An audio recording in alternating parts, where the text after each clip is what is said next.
2023లో నాకు మార్చిలో మ్యారేజ్ అయింది. అప్పుడు ఇంకా అయిపోయింది. ఇంకా మ్యారేజ్ అయిన వాళ్ళకి జాబ్ వచ్చిద్దా, అసలు ఎప్పటికీ రాదు, ఇప్పటివరకు ఎప్పుడన్నా చూసారా అసలు అని కూడా చాలామంది కామెంట్ చేశారు.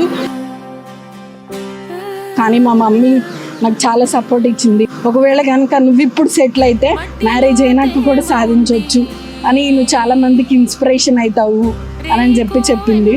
అంతే నేను ఫాలో అయ్యాను, నాకు జాబ్ వచ్చింది.